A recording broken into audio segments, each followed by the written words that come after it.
Welcome back for tutorial 3. In this one, I'm going to walk you through some of our company settings. A few of these tabs are a little involved, so I will touch on them, but I'm not going to dive too far in detail. I will show you how to poke around and play with them yourself. Some of them will be for the next tutorial as well.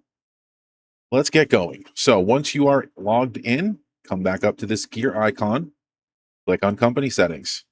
You'll notice we have a lot of tabs across the top here, each one for a different purpose, and we'll walk you through some of these. So the first one is going to be your company info. This is where you can change your address, your phone number, your time zone. We've even got an accounting method here if you've got the accounting package. You can lock your books for your accountant if need be. There's your address, there's your company logo. Most of this is self-explanatory.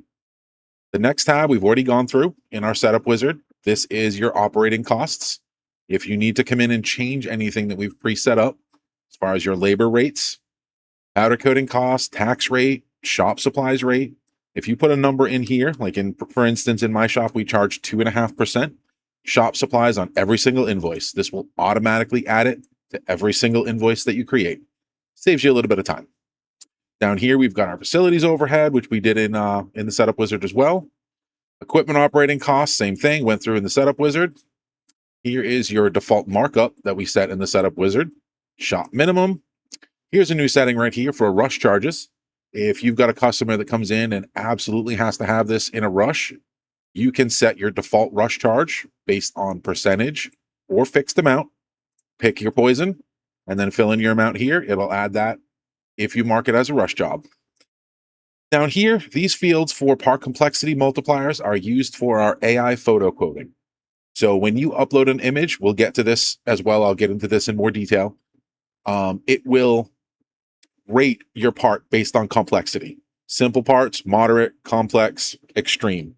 These are going to be your percentage differences between them. So your baseline is going to be simple, no extra cost. A moderately difficult part in this case is 5%. Complex is 15. Extreme is going to be 25. You can set these to whatever you like, whatever your shop wants to run on. Play around with them, see what you like. That's pretty much it for operating costs. We've covered most of this in the past, so no sense in diving into it again. If you have questions, reach out, email us. We'll be happy to help you. This next tab is for a lot of the AI enrichment and quoting features. So we send a lot of information in your company settings off to the AI agent to help it determine the best price for what you're posting or what you're asking for a quote on. In here, this allows you to kind of tweak it a little bit. So we also have a generate from my settings. So we're just going to click on that and see what it comes up with. So we're going to click on this. The AI agent is going to go ahead and review and add in what it thinks we should put in here. So we're a small powder coating shop based in Clayton, North Carolina.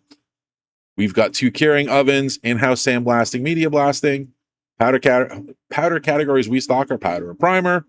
Here's our standard labor rates.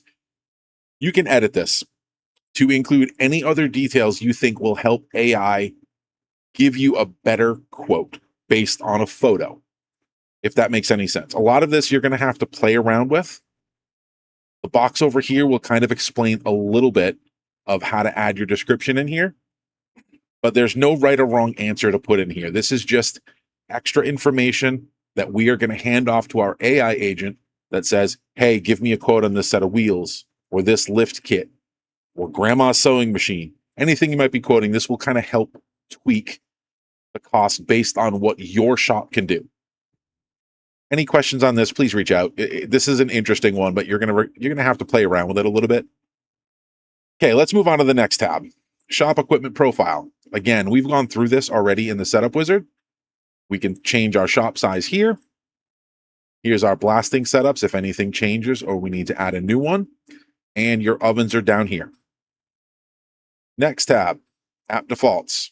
This is basically the default that the app is going to use. So in this case, we want to use US dollars. You can change it to euros if you're in Europe or any other part of the country. Your date format. You've got a few to choose from here. We're going to default it to the US. Time format, same thing, 12-hour, 24-hour. Metric system, if you'd like to use that. Your default payment terms, due on receipt, net 15, net 30, net 60. Quotes, how long are they valid for? Default is 30 days. You can change it to whatever you like. Prefixes down here. So when we generate a quote in the system, it's going to use kind of an auto number format, and it's going to prefix it with whatever you have in this box. The default is going to be QT for quote and job for job. If you want something different or you don't want to prefix at all, go ahead and update it here. Click on Save Defaults. You're done. The system will take it from there. Next tab, we've got Job and Workflow. This is a pretty simple tab. There's not much here. When you create a new job, what priority do you want it to be set at? As the default, the normal. If you don't change it, what should it be set to? Low, normal, high? Most of the people are going to want to use normal. That's what I use in my shop as well. Default turnaround time. This is used for informational purposes only. When you go to create a job, it's going to give you an estimated completion date at the top of the screen based on the turnaround days here. It's really informational. It doesn't show to the customer. It's only for in-house staff use. Couple of options down here as well. If you want to require a PO number, you can check this off. It'll force it. And if you want to allow the customer to approve a job, you can check this off. That way, when you send them a quote, it'll send them an approval link. They can view it on their phone, their email, their PC, and they can click approve right from the comfort of their own home, and you'll get an in-app notification once they've approved it. So pretty simple tab. This one is going to be a little more complex. It's simple, but there's a lot of stuff on it. So notifications. If you have a plan that enables SMS or text messaging, you're going to have a button up here. I'll do a whole nother video on SMS and notifications to dive a little deeper, but you can enable SMS up here to allow the system to send text messages. These settings we did in the setup wizard as well. Your from address, your from name. When you send out emails, we can turn off email notifications here. You can change both of those if need be. Here, we've got our notifications for certain events in the system. If you don't want to send them an email when you get their payment, uncheck it. Pretty simple.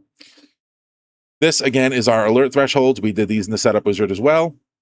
Your reminder days for payment reminders. If you want to turn it off or change them, they're in here. Now, the bottom of this page is our notifications. So I will go into one of these, and you can explore this on your own for now, but we'll have a deep dive into this as well. So we'll use the quote sent via email. There's one here for email, one here for SMS. They are going to be different.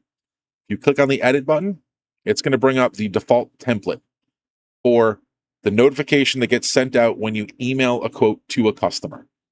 This looks a little wonky as far as code base goes. You don't have to use HTML here.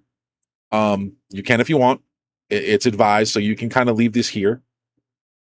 You're going to use, I don't know if you guys have ever used Microsoft Word and a mail merge, where you can put in something like dear customer name.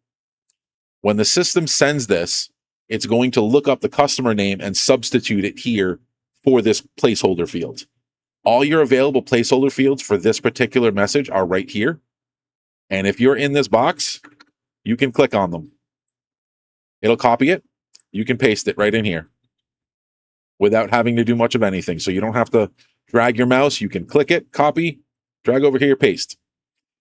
So you can set up any message you want or leave it as the system default. Totally up to you, but completely customizable.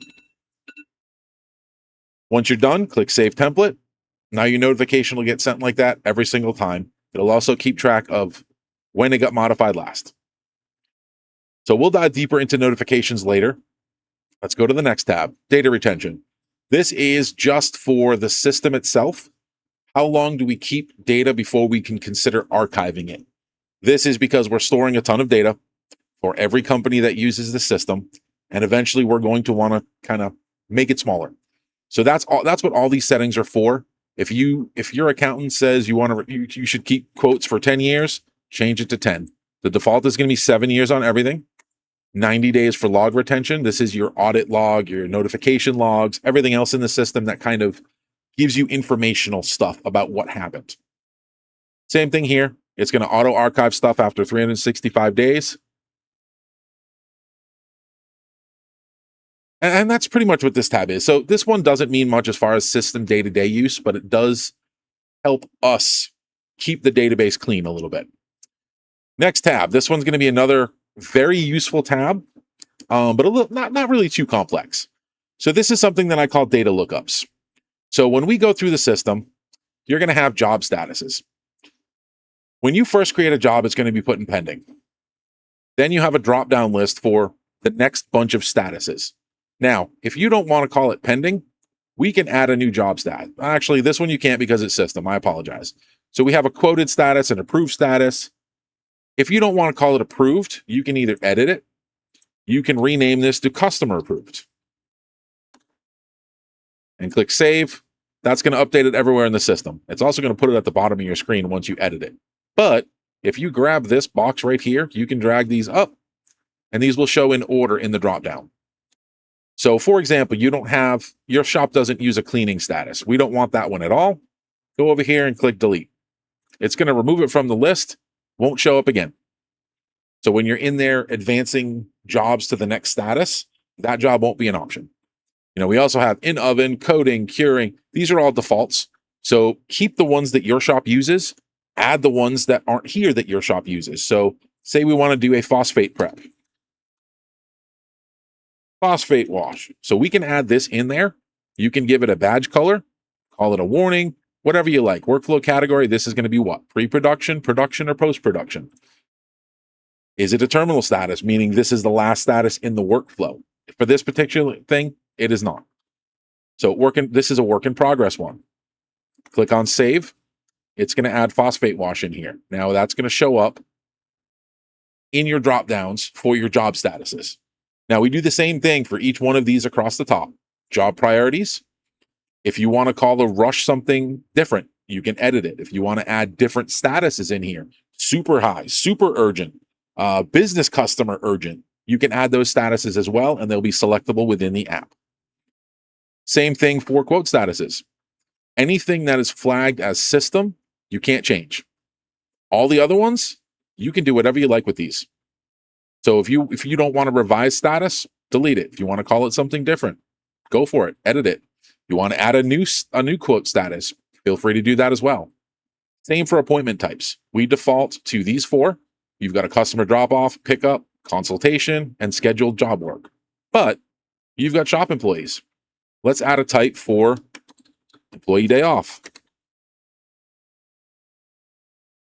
Pick a color. Danger, info. Let's just do info on this one.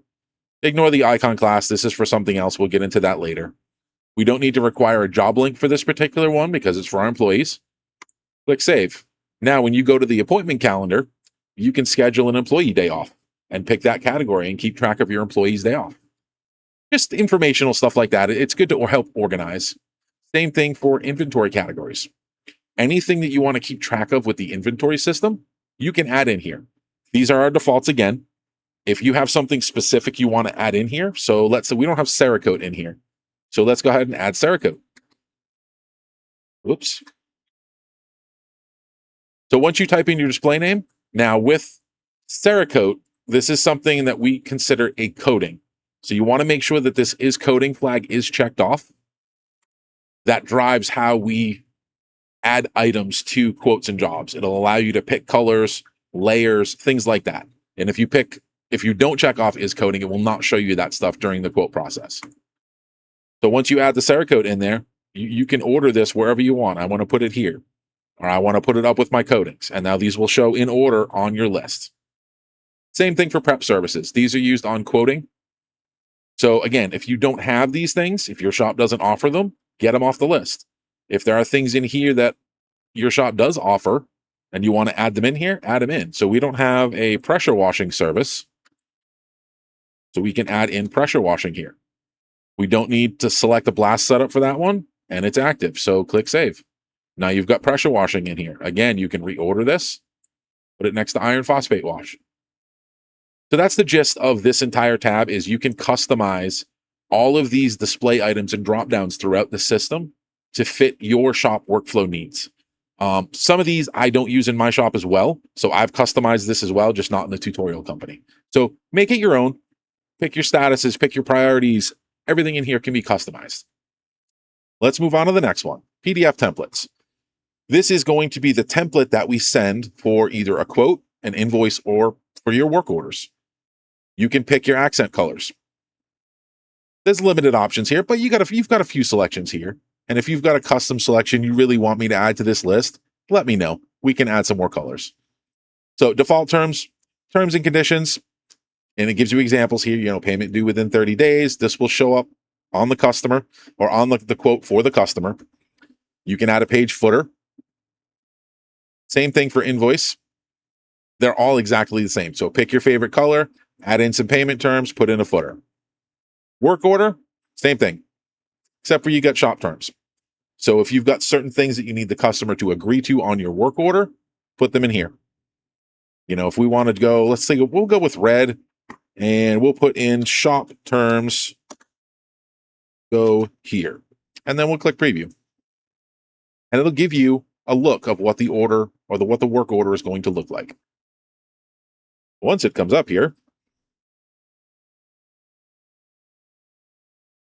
so there's what your blank work order is going to look like.